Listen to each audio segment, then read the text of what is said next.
Vienna, a city of music, art, and imperial grandeur, the capital that gave the world Mozart and Strauss, for centuries preserving the treasures of European culture. In the spring of '45, these streets, which had remembered the footsteps of Beethoven and Schubert, filled with the roar of artillery and the clang of Soviet tank tracks. The city of waltzes became the arena for one of the last major battles of World War II in Europe. After the Anschluss in 1938, Vienna lost its status as a capital, transforming into an ordinary provincial center of the Third Reich. The Nazis methodically destroyed Austrian identity, turning the once brilliant imperial capital into a stronghold for their war machine. The city's industrial enterprises worked for the needs of the Wehrmacht, and its strategic position made Vienna key to controlling the Danube Basin and the Balkans. By April '45, the Red Army, having liberated Hungary, reached the Austrian borders. For Hitler, the loss of Vienna meant not only a military defeat, but also a symbolic collapse, the loss of the city where his political views had once been formed. For the Soviet command, the capture of Vienna opened the way to the southern regions of Germany and became an important step towards ultimate victory. By the spring of 1945, the military-political situation in Europe had radically changed. Soviet troops, having defeated the enemy in Budapest, reached the borders of Austria.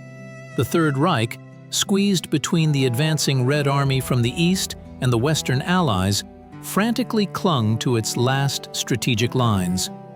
Vienna, in this situation, acquired exceptional importance. The city was located at the crossroads of vital European communications. Control over the Austrian capital ensured dominance over the Danube Basin, a transport artery connecting Central Europe with the Balkans. Key railway lines linking the southern and eastern territories of Germany passed through Vienna. For the Hitlerite command, the loss of this hub meant a catastrophic deterioration of logistical capabilities. Vienna's industrial potential also represented enormous value. Here were located oil refineries, operating on raw materials from the fields in the Sistersdorf area, enterprises of the aviation and tank industry, and manufacturers of precision instruments and optics. In conditions of total resource scarcity, these facilities were critically important for continuing the war. No less important was the political aspect. Vienna, the historical center of the German-speaking world, the cradle of imperial ideology, a city where Hitler's own political views were formed.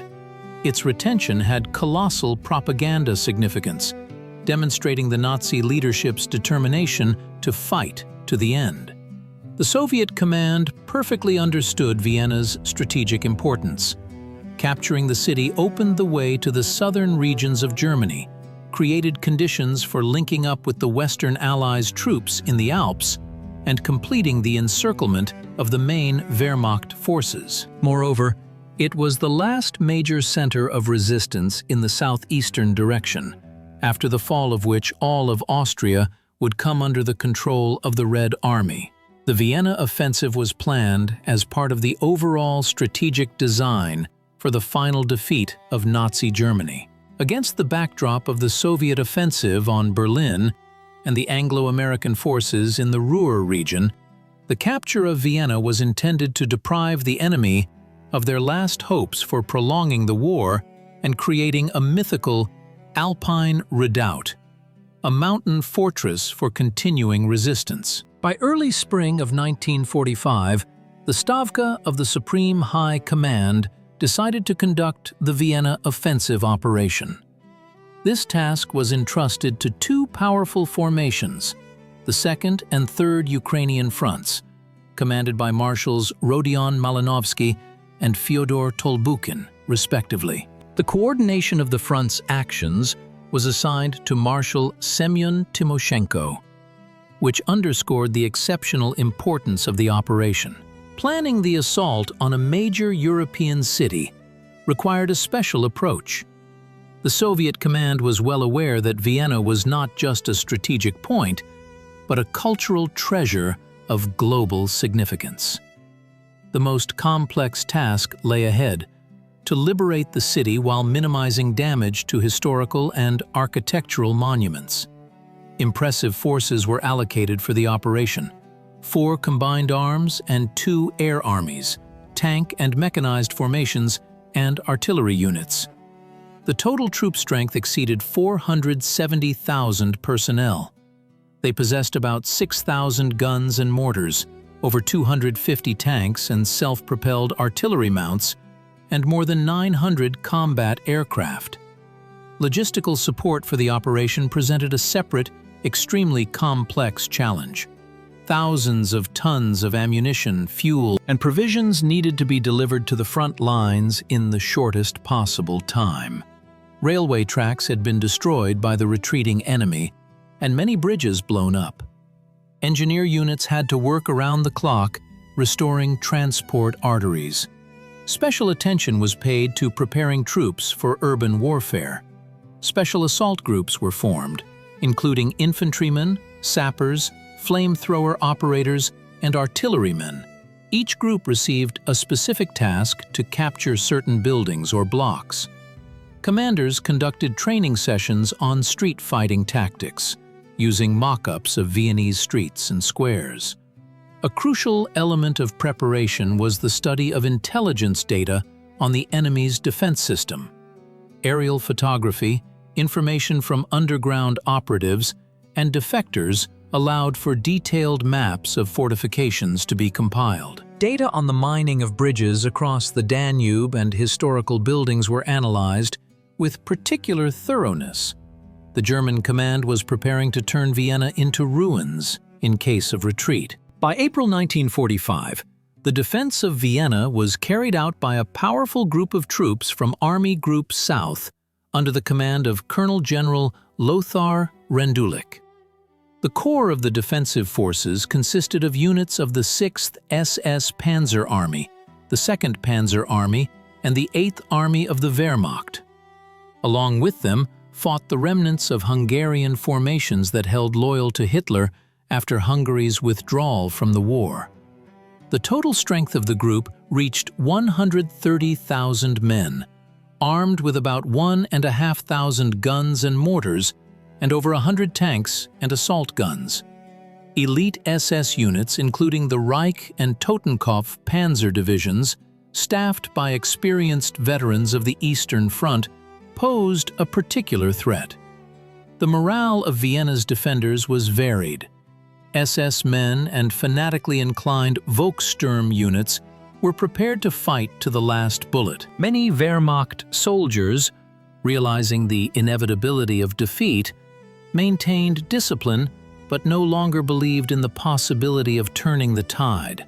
Hungarian units, demoralized by previous defeats, represented the least resilient element of the defense.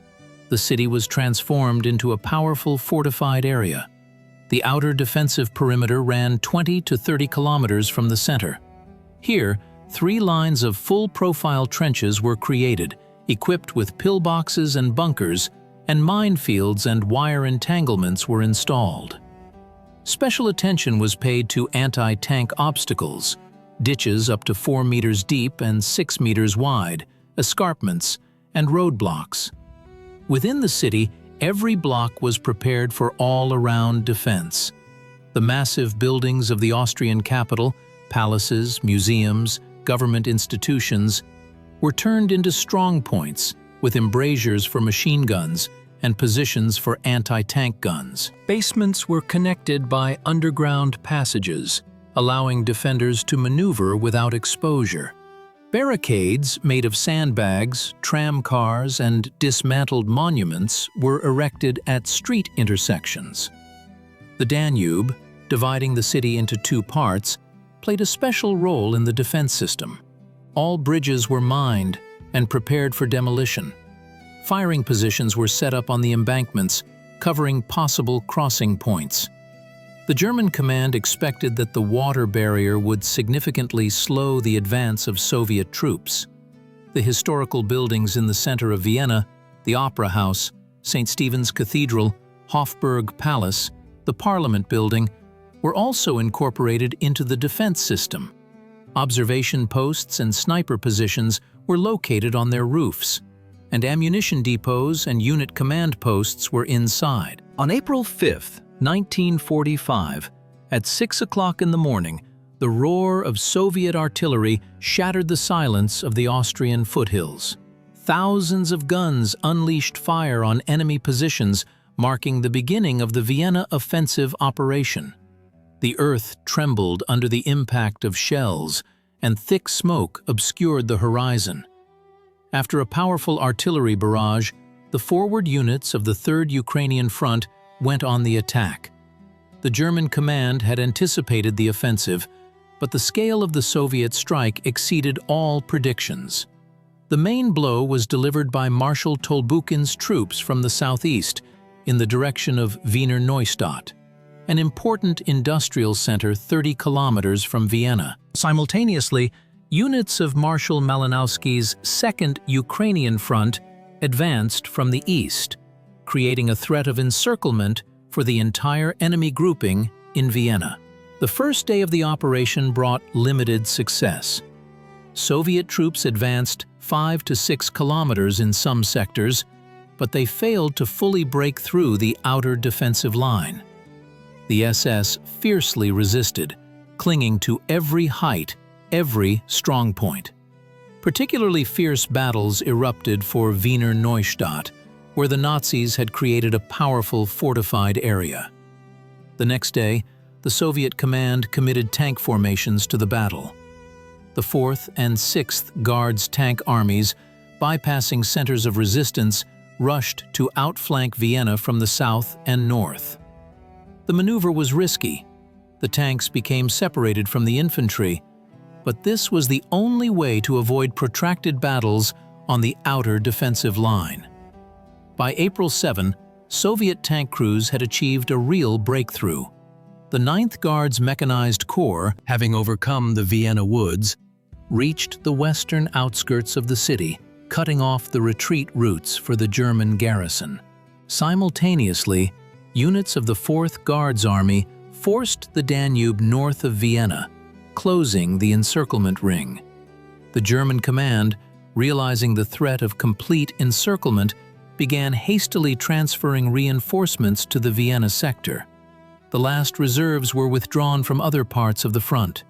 Volkssturm detachments, a people's militia consisting of teenagers and old men, were thrown in to support the regular Wehrmacht units. However, these measures could no longer stop the Soviet offensive. By the end of April 8th, Vienna's outer defensive line had been completely breached. Soviet troops reached the city limits from the east and southeast. Fierce street fighting for every block of the Austrian capital awaited them. The battle for Vienna was entering its decisive phase. Street fighting in a large city requires special tactics and specialized training. In Vienna, Soviet command applied the experience gained in battles for Budapest, Königsberg, and other European cities.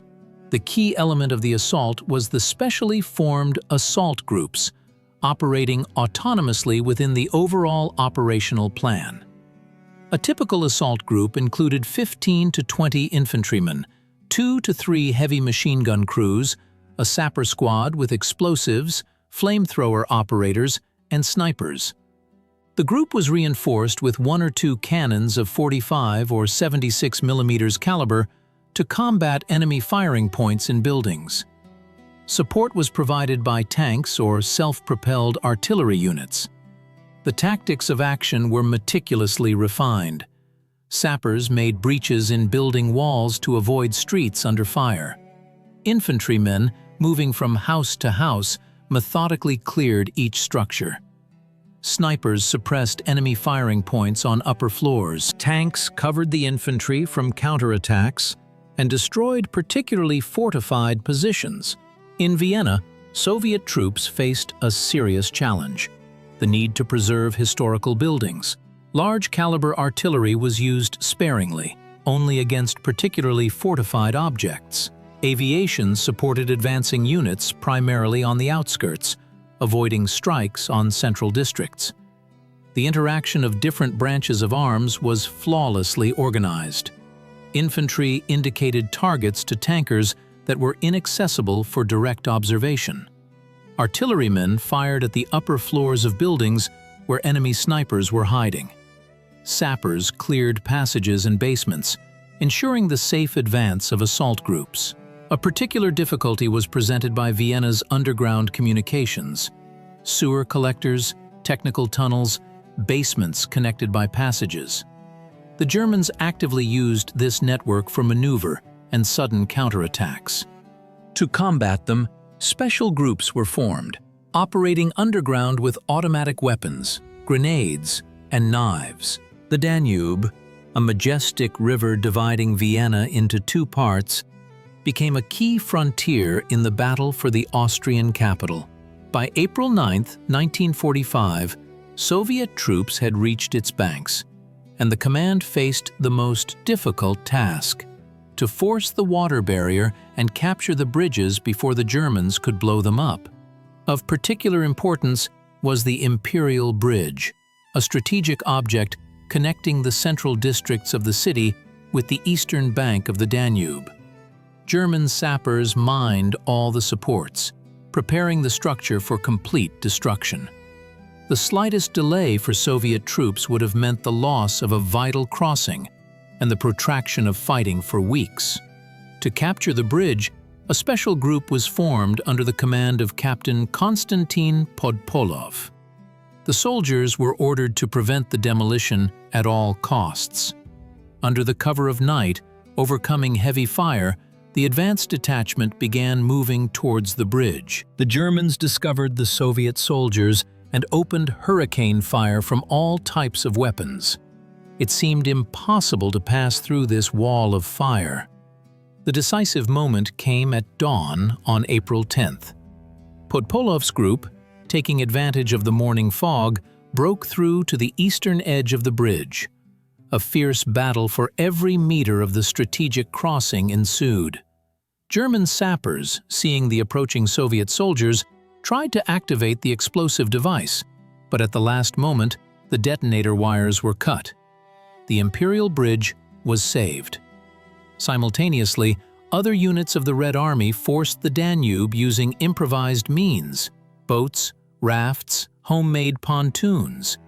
Under the cover of artillery fire, advanced units secured positions on the western bank, creating bridgeheads for a further offensive.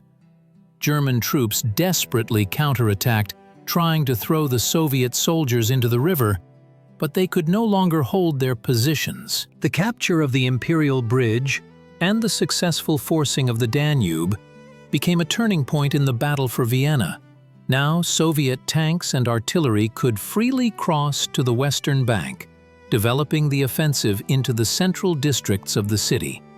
The German defense, cut into isolated pockets, lost its integrity and manageability. In the history of wars, there are rare examples where military command paid such close attention to the preservation of cultural values as happened during the liberation of Vienna. Recognizing the exceptional historical and artistic value of the Austrian capital, the Soviet leadership developed an unprecedented set of measures to protect the city's architectural heritage. Even before the assault on Vienna began, Marshal Tolbukin issued a special order prohibiting the use of heavy artillery and aviation in the city's historical center. Commanders of all levels were instructed to avoid damaging architectural monuments, museums, temples, and other culturally significant objects. Violation of this order entailed strict accountability, up to and including a tribunal. To accurately determine the location of valuable historical buildings, special groups were formed at division and regiment headquarters, consisting of officers with art history education. They compiled detailed city maps indicating objects requiring particular caution during combat operations. These maps were issued to commanders of assault groups before the operation began. art historian officers were included in advanced units, whose task was to immediately take museums, galleries, libraries, and archives under protection immediately after their liberation. They also coordinated the evacuation of particularly valuable exhibits from the combat zone. It is noteworthy that even in the midst of fierce street fighting, Soviet artillerymen received precise target coordinates and strict instructions on selecting the direction of fire. Instead of massive artillery strikes, the tactic of pinpoint suppression of enemy firing points was employed. Aviation was primarily used for strikes against enemy communications and troop concentrations on the city's outskirts. Special attention was paid to St. Stephen's Cathedral, the Vienna State Opera, the Hofburg Palace Complex, and the Belvedere Museums. To protect them, special groups were created, which were to occupy these objects before the main forces arrived, preventing possible provocations by retreating German units. As a result of these measures, Vienna became one of the few European cities that avoided large-scale destruction during World War II. Thanks to the well-thought-out strategy of the Soviet command, world culture preserved the priceless treasures of the Austrian capital: magnificent Baroque architecture, works of art, historical documents, and archives. During the Vienna Offensive, Soviet soldiers and officers displayed mass heroism. Assaults groups operating at key city objectives particularly distinguished themselves. One of the most dramatic episodes was the storming of the Austrian Parliament building, a magnificent neoclassical structure on the Ringstrasse. The Germans had turned it into a powerful stronghold, installing machine guns and anti-tank cannons on the upper floors. The approaches to the building were swept by crossfire.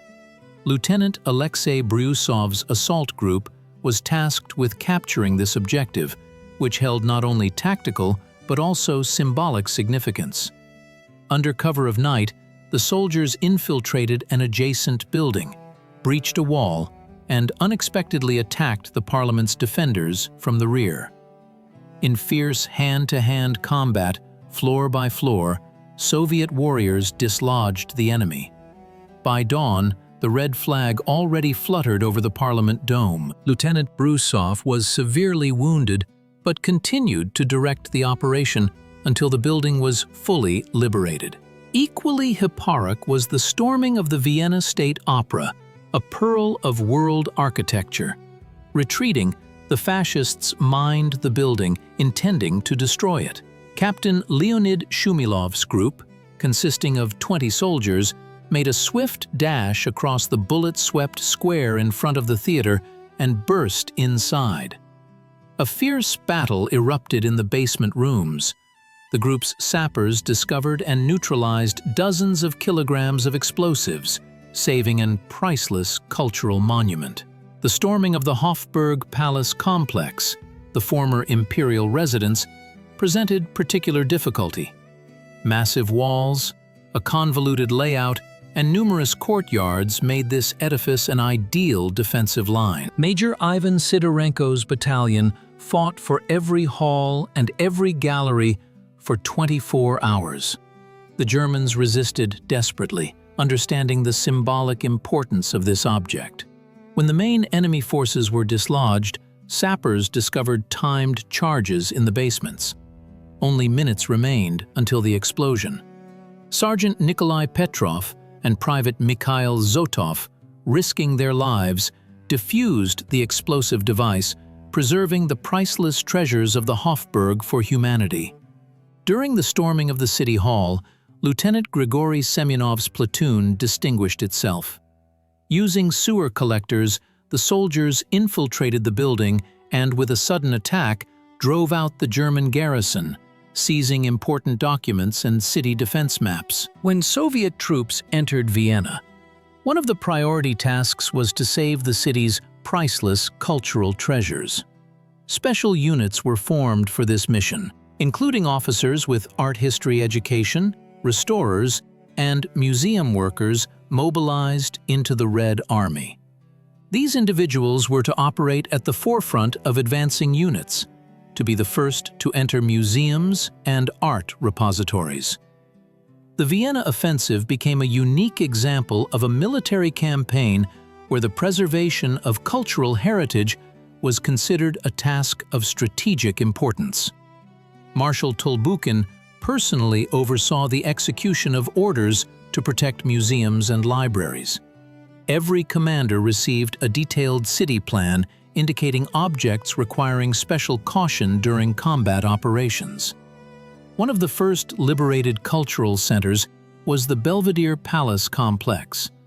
When advance units entered the palace grounds, they discovered that the Nazis were hastily preparing to remove paintings from the famous gallery, including masterpieces by Gustav Klimt and Egon Schiele.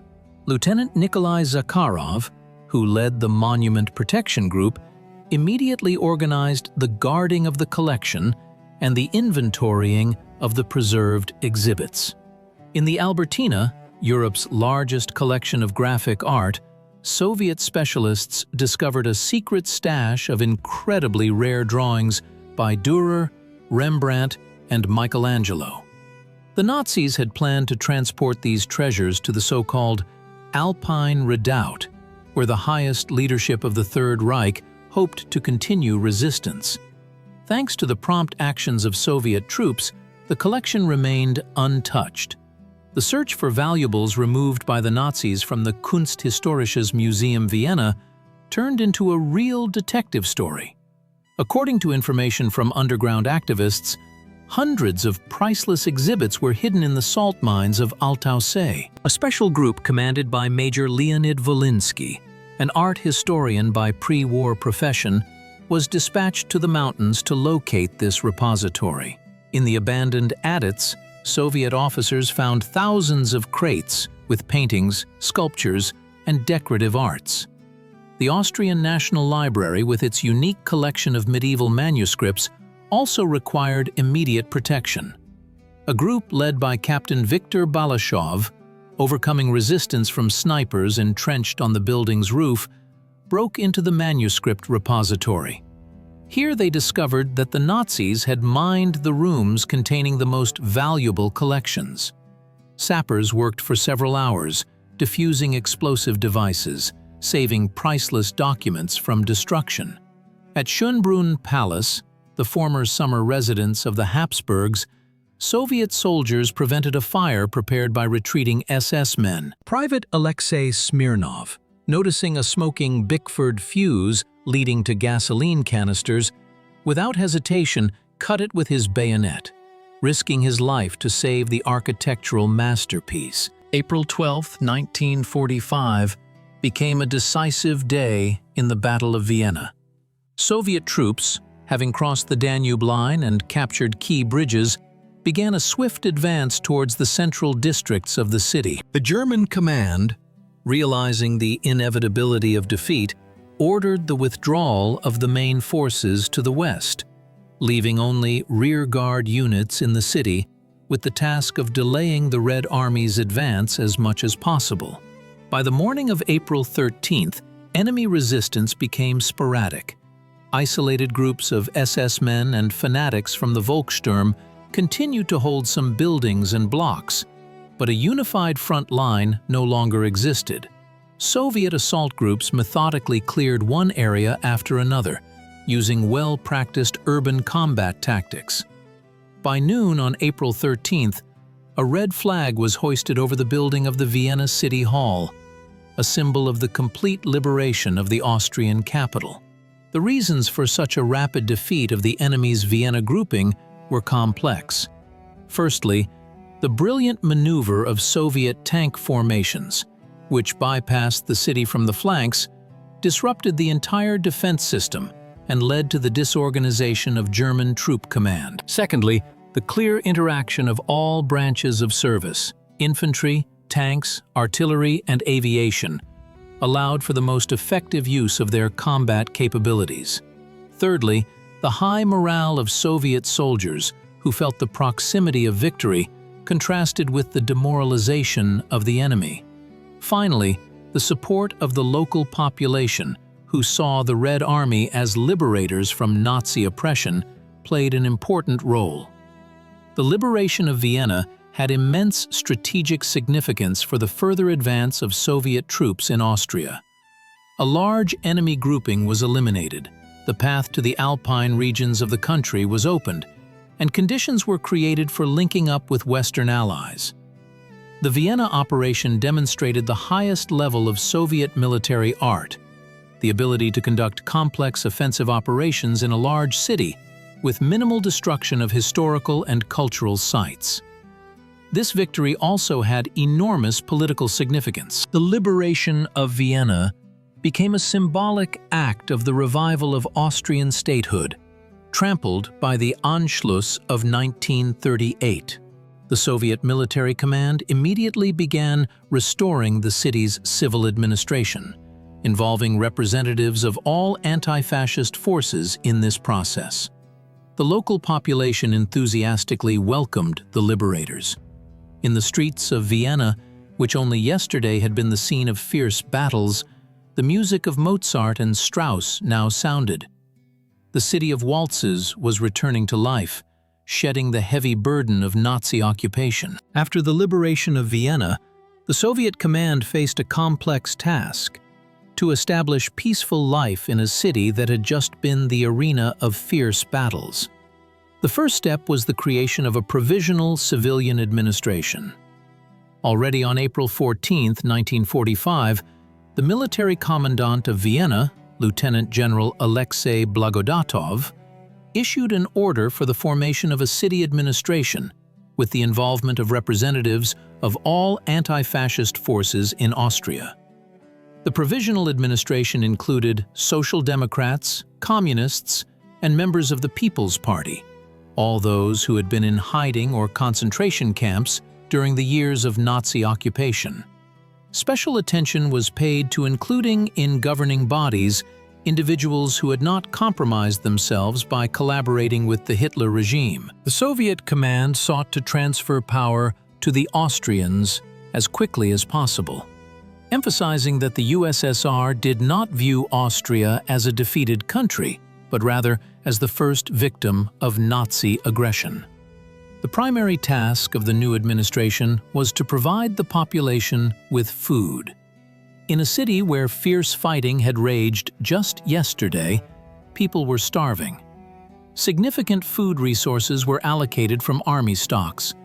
Field kitchens were set up in squares where every resident could receive hot meals. Special attention was paid to supplying orphanages and hospitals. The second critical problem was the restoration of communal infrastructure.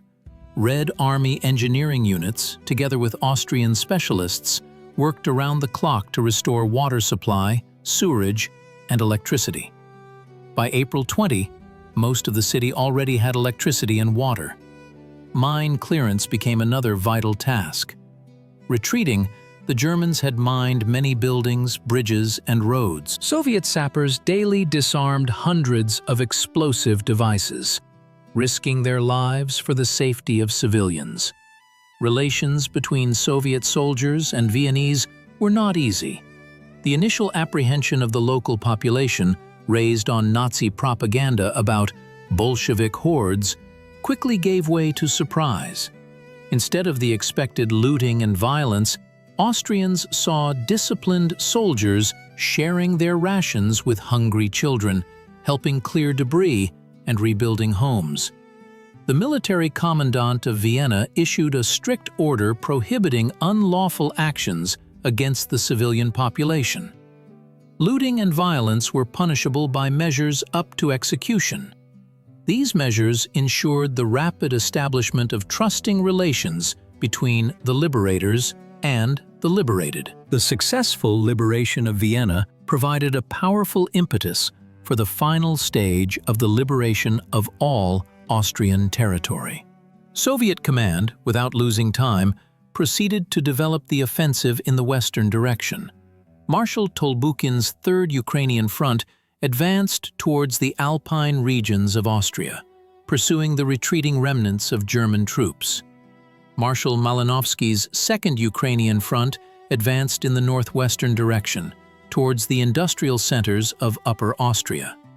the German command tried to organize a defense along the Treisen and Erloff rivers, hoping to delay the Soviet offensive and gain time to create a mythical Alpine redoubt.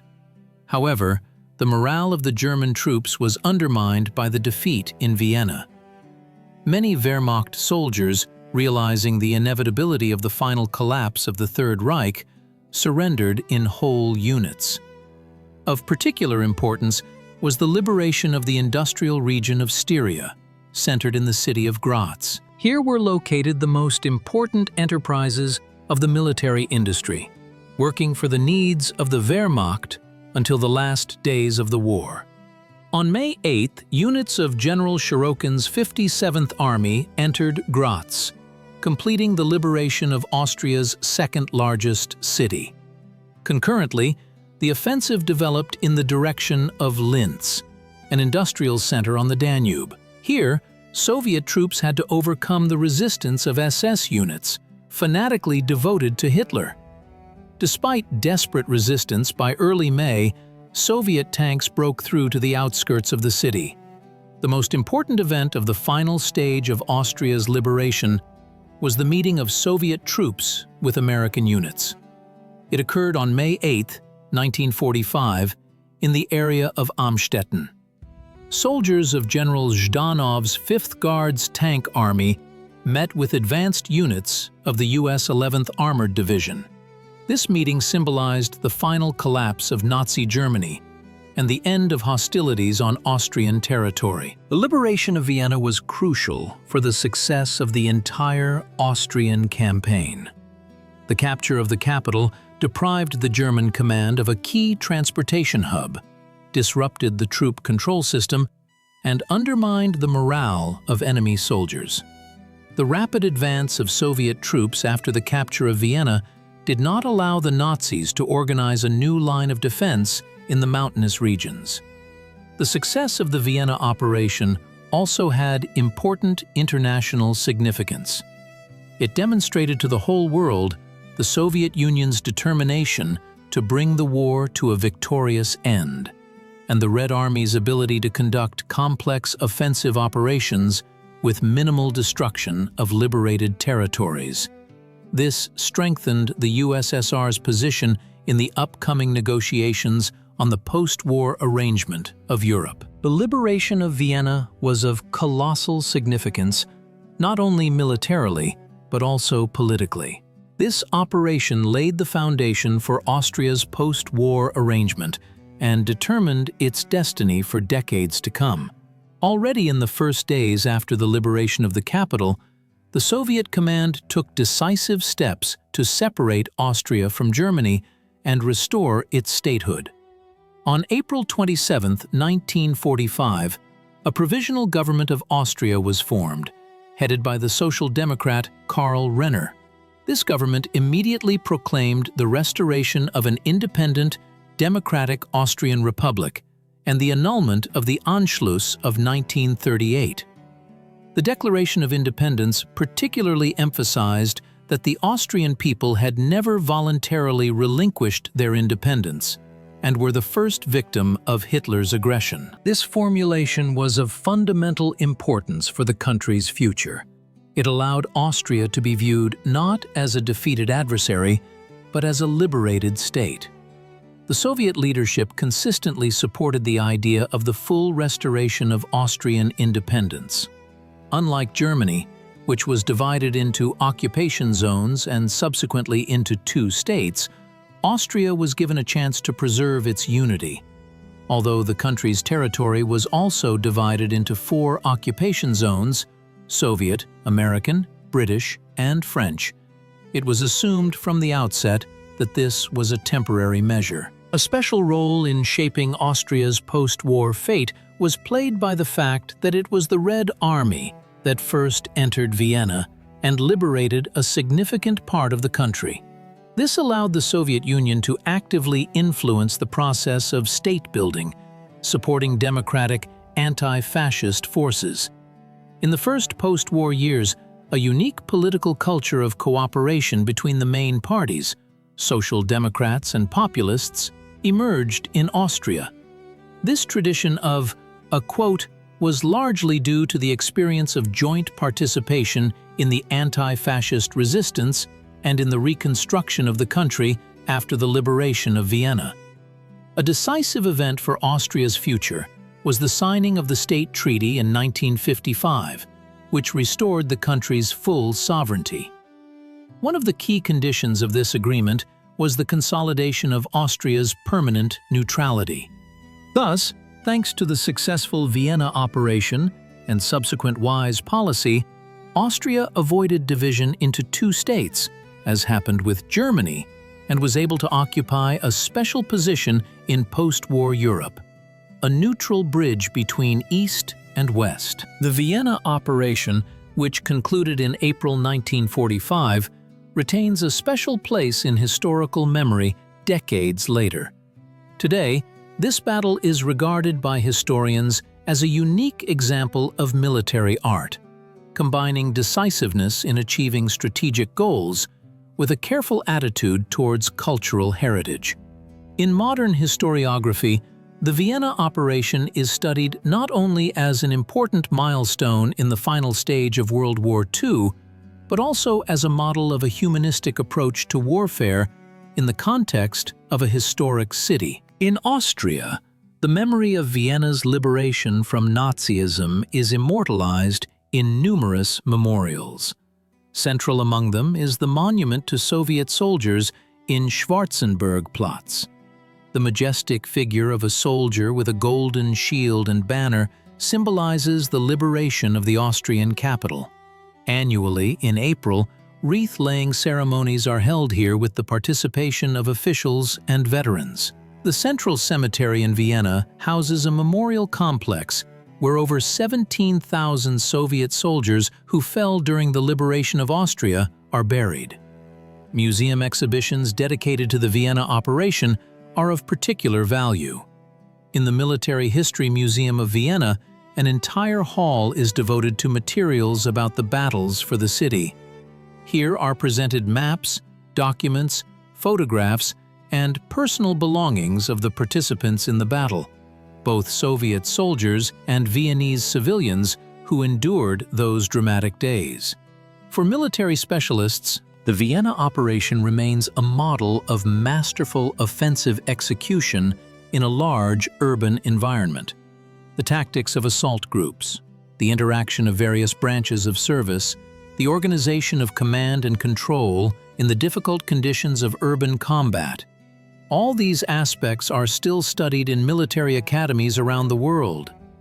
No less relevant is the experience of preserving cultural values during military operations. The unique measures undertaken by the Soviet command to protect Vienna's historical buildings and artistic treasures created a precedent whose significance extends far beyond the specific operation.